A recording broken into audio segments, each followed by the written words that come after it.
All right, afternoon everyone. We've almost made it. Last day, second to last section, I think. Oh, we're getting some feedback there. All right, so as Jeff mentioned, my name is Paul Kaler. I'm with Hewlett-Packard Enterprise, along with Austin Bolen. We're going to be talking about how you can manage and secure your PCIe infrastructure using eSFI and PCIe MI. All right, so let's just jump into a quick overview. It's going to be a little bit of acronym soup today, so I apologize, and we'll try and make sure we define all the acronyms that you guys see. PCIe Management Interface. This is a standards-based BMC interface to perform PCIe-specific management operations.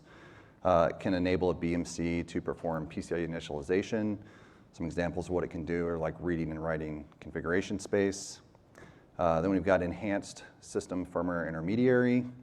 This is also a standards-based BMC interface. It allows you to control the visibility of a PCIe component to an in-band host. This enables a BMC to initialize a PCIe component prior to exposing it to the host. And this, we also added in a new enhanced downstream port traffic filtering capability, which enables you to only have out-of-band traffic on the PCIe link initially. All right, so we'll go over some of the motivations of why we did this. This is a little bit like an is and is not slide, so we didn't want to, we want to make sure that PCIe MI is not taking over all the things that other existing management protocols already do really well. So we've got PLDM, which does really good generic management. You've got sensor monitoring, things like temperature. You can do firmware updates. All that's handled really well. Security also very well covered by SPDM already today. So you can do things like you can measure your PCIe devices, authenticate them, do secure sessions to them, authorization as well. And then we have a couple of specific PCIe device types that already have fairly robust management protocols, things like NCSI for network controllers. You've got NVMe MI for NVMe devices. And then we have CCI for Type 3 CXL memory devices. So PCIe MI really is targeted at enabling a standard management protocol for a broad range of PCIe devices, but really for PCI-specific functionality. So like we talked about, some of those things are PCI config space access. Some of the things you can do with that, you could do getting and setting link subdivisions. So if you need to do bifurcation for your device, this is one way you can do that. You can also be able to do things like getting and setting clock modes. So if you're in common clock mode and you want to be able to go to SRIS or maybe SRNS, this would be a capability that you could use with that. Now we want to talk a little bit about some of the design and development simplifications that this enables. So you can really eliminate a lot of duplication of effort. So you have some PCI-specific functionality that's often duplicated for each different type of PCIe device. You could also reduce some of the vendor-specific implementations and really will ease the adoption of devices with a more standard management way to do this. It also eliminates the need for proprietary in-band management tools. So often you kind of have to use vendor-specific management tools because the tools in an OS may not be good enough. They may not do everything that you want them to do. Well, those in-band management tools, though, they're very difficult to maintain sometimes because they have to support a range of operating systems and different versions. So instead, really the goal here is to use a standard out-of-band management tool that's really optimized for your specific platform requirements. One of the other benefits you can do is you can really gives you the ability to have a very similar and symmetric in-band and out-of-band manageability capability. So what this lets you do if you're a PCIe component, right, so PCIe device, you can leverage a lot of the same internal design, whether you're getting in-band management commands or whether you're getting out-of-band management commands. Makes that much simpler. And then even on the software side, your host OS software or even your BMC OS software could potentially have a lot of leverage points there as well to be able to handle in-band management commands or out-of-band management commands. And this all kind of wraps up with a very simplified system hardware. And so this allows you to achieve interoperability for all your system boards and different PCIe components, which are, of course, all designed by different vendors. So that's a great enablement there. And then let's talk about how this enhances your security. So using eSFI, you can limit the traffic. So again, this port filtering capability, the enhanced filtering that we enabled over PCIe, you can limit your traffic just to out of band, so like MCTP over PCI VDMs. So you could do SPDM authentication, as mentioned earlier, secure sessions, and this really replaces a lot of the vendor-specific PCIe management tools that really don't have a lot of security built into them. So those vendor-specific tools can go away, and you can use some of these industry standard mechanisms now. It also enables BMC to have security features that can be enabled on system boot or even after a hot insert of a PCIe device. So PCIe quarantine is one of the big things we can do with eSFI. That allows you to quarantine a PCIe component, and basically you can keep it quarantined until you can authenticate it. And if it doesn't pass authentication, then you can keep it quarantined and isolated. And of course, if that's a malicious PCIe device, that's really critical, and we're going to go into a little flow a little bit later that shows how that can happen, but that would keep it isolated completely from the OS until you can either authenticate it or determine it might be malicious. Some of the other things that you can enable with this is OCP secure firmware recovery and OCP streaming boot. Some of the other items that you can do is you can actually, depending on if you trust the BMC or if you trust your host operating system, you can lock down some of those configuration space bits you could make sure that the BMC doesn't write over bits that the host OS might own. And you could also do it the other way, where you could lock down bits on the host OS side so that the BMC doesn't have to worry about the host OS coming in and trying to overwrite bits that it owns. One of the other things that we see here is preventing updating of, for instance, a hot inserted PCIe device. So you might have the host OS that tries to go and update the firmware for this device. eSFI can prevent that until a good example of this is like NVMe. There's a command called lockdown. So as you hot insert an NVMe drive, you can prevent the host OS from seeing it. Then you can go issue your lockdown command and make sure that the host OS doesn't come back later and then try and update a firmware that is not authorized to do so. One of the other big advantages here is if you have a self-encrypting drive, right? You might hot plug that self-encrypting drive. Well, maybe it hasn't taken ownership yet. Maybe it's a drive that's already existing and you need to give it the password to unlock it. This enables you to do that out of band while hiding it from the OS so that you don't get an OS that tries to read a drive that's locked. All right, and then here we've got a diagram. We're going to go over kind of a standard PCIe MI topology and some of the different ways that you can talk between the BMC and the host CPU and a PCIe MI endpoint. So there's really kind of three key ways to do this. You can do it in band, you can do it out of band over PCI VDM, or you can do it sideband using traditional I2C, I3C, USB type physical interfaces. So if we look at the first example here in the host CPU on the upper left, you can see that you've got your host operating system there, then you've got a PCIe root port below that, a root complex, and then at the very bottom along the whole way, that's kind of representative of a management endpoint. So that could be a directed device endpoint or even a PCIe switch. And then on the far right side, you've got the BMC, and you've got some different pathways here. So first we talked about doing in-band. So of course through MMPT, which is the management message pass-through, you can do that directly in-band to talk directly from the host CPU all the way to an endpoint device. Or you could do it through MMBI, so that's memory mapped buffer interface, again with all the acronyms, but it's one of those things. And then PCI VDM, here you got the BMC can issue commands. So that first one right was that far left line, the yellow line. You may not be able to see the one up there, but there's a little number up there on the far left line that's yellow or gold. And then on the PCI VDM, you can kind of see from the BMC, you can go down through the upstream port that's kind of purple. There's a red dashed line that takes you over to the root port for the root complex, and then you can see your pathway down to the device that way for issuing PCIe MI commands over PCI VDM. And there's a little number 2 there, but you may not be able to see that number 2 on the slide either. And then you've got sideband mechanisms you can do to talk from the BMC directly to the root complex. That's kind of the east to west traffic that you see there. And then you've also got a direct path to the endpoint, so you can see how your sideband, so that's kind of the 3 and 4 kind of light green color there, and how you can talk to different devices. All right, quick overview of enhanced system firmware intermediary. So really kind of combined when you have eSFI and PCIe MI, this enables you now to have a completely kind of BMC controlled SFI solution where you no longer really need a runtime BIOS support. And like we mentioned, it adds a PCIe quarantine mode. This can block any unauthenticated PCIe components. And you can trigger this quarantine mode on a couple of different ways. One is any system reset would trigger it. You can also trigger it on a PCI component hot removal. Or you can just throw a host-initiated command. And as I mentioned earlier, this enhanced downstream port traffic filtering enables you to filter out any traffic except for those out-of-band PCI VDMs and the BMC-initiated config space accesses that you want to be able to have access over the PCIe bus. One other thing that changed for the enhanced version of System Firmware Intermediary, right, we had an old SFI and PCI-SIG for a while. This is a new enhanced version. And the old one, SFI CAM, was mandatory, and now we've made that optional.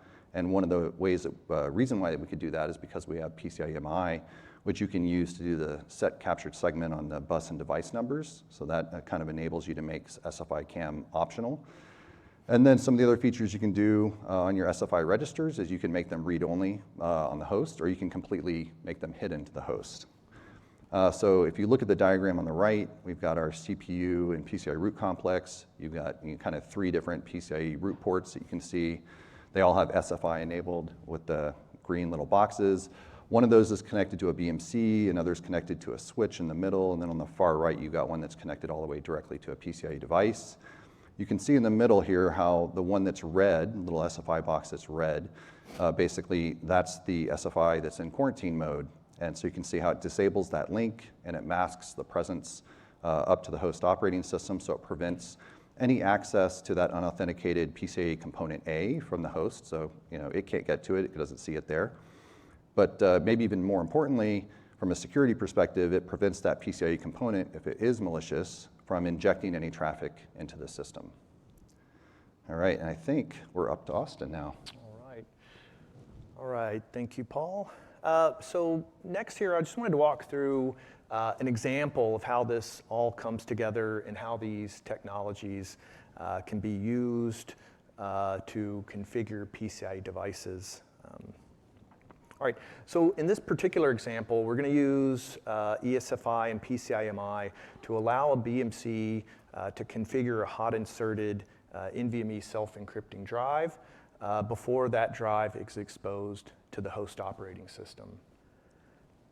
So when you initially boot up the server, the BMC can go and configure things. So in this case, it's going to go to the port above any empty NVMe hot pluggable slots, and it's going to program the SFI registers to be in quarantine mode. The way it's going to do this is by issuing PCIe MI commands over MCTP to those SFI registers.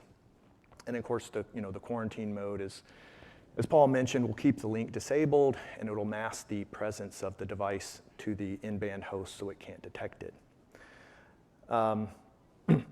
Additionally, the BMC can go ahead and configure the SFI registers to automatically trigger containment whenever a device is physically removed. So once we've done that setup, what this enables when you boot up is, anytime you hot insert an NVMe drive, it's going to be quarantined, so it can't inject any traffic into the system. The in-band host can't see it, but the BMC can still go configure it sideband, authenticate it, do whatever it needs. And then later on, if you ever remove that device, the hardware in the port, the SFI hardware in the port above the component would automatically trigger that quarantine mode such that everything is ready for the next inserted device. Okay. Now I will note too, this flow is going through a hot plug flow. You can also do similar things on boot up. So the OCP attestation spec has this kind of split reset sequence attestation flow that it defines where you can keep PCI components hidden on boot up until you authenticate them. So you could do a similar flow on boot up as well.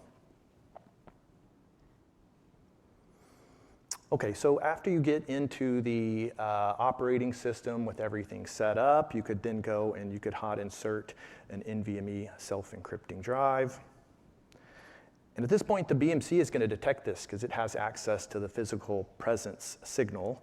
Now note, the physical presence is also going to the PCI port above this component. However, it's in quarantine mode, and that blocks the physical presence to the in-band host, so it still can't detect that the device is there. Okay, so next, the BMC, so that, the device is still hidden from the OS, and this gives the opportunity to go in there and do whatever configuration it needs using MCTP over a sideband bus in this example.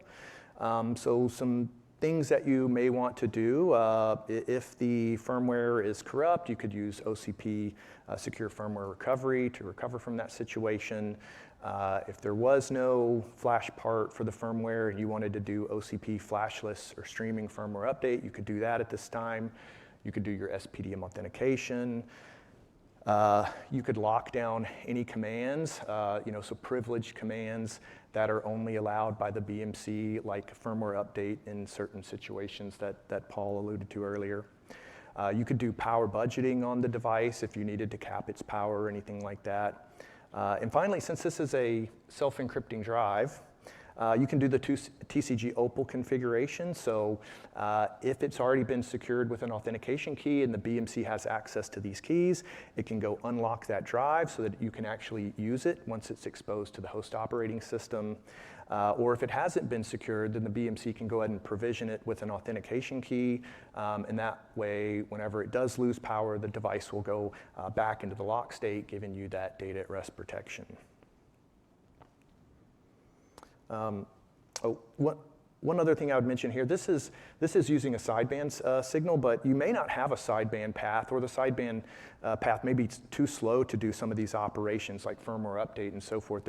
So there is a way in eSFI where you can bring the PCI link up, but the only operations that are allowed are PCI VDM between the BMC and the device.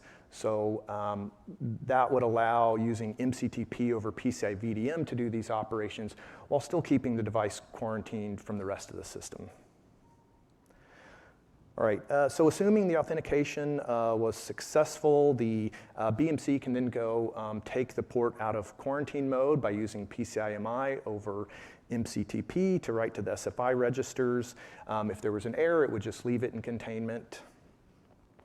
But in this case, everything was successful, so it takes the port out of containment. When the port is taken out of containment, the PCI link will train, the presence will no longer be masked. This will then generate hot plug interrupts to the OS, and the OS will then get notified and configure the device, load the driver, and use it as normal. In addition, there's lots of inventorying commands in PCIe MI, so if the BMC wanted to get extra information about the device, it could issue the PCIe MI commands to get the PCI topology, the number of functions, extra information about each function, the link widths and speeds, and so forth. And then at some point later, the device is removed, and so at that point, the port would automatically go back into quarantine mode, and that way it's ready for the next drive that's inserted. Okay, with that, a call to action. Yeah, we're just looking to add support for these technologies in any of the relevant OCP specs, like the OCP attestation spec that I mentioned for the split reset sequence. We're also looking to get this technology and all the hardware out there, and specifically, initially, the PCI root complexes and switches. And if any additional information is needed, there's some links here to the ECNs. Both of those ECNs have been incorporated into the PCI base spec revision 6.4. And I would just note for all these links, you do need a PCI-SIG membership to be able to access those. And with that, thank you.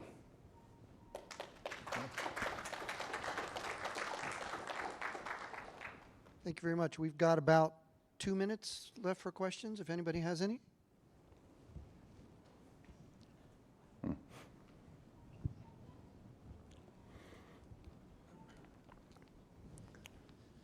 So especially in the boot flow, I assume you would have some type of rendezvous with UEFI through the validation process. And what about cases where somebody doesn't do their job. I'm just curious, what kind of flows and recovery would you have for those things? Yeah, go ahead. Yeah, for the checkpoints, yeah, you would probably want to have a handshake between your BIOS and BMC where the BIOS would wait to boot the system until it had got a positive acknowledgement from the BMC that it had successfully authenticated everything. For the second part, I didn't quite get the question on if somebody hadn't done its job, but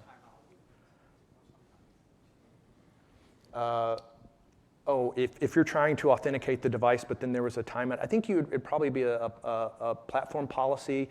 You may want to reset the device and try again, or you may just want to alert the user that you couldn't authenticate it due to some error, and let them decide what to do, things like that.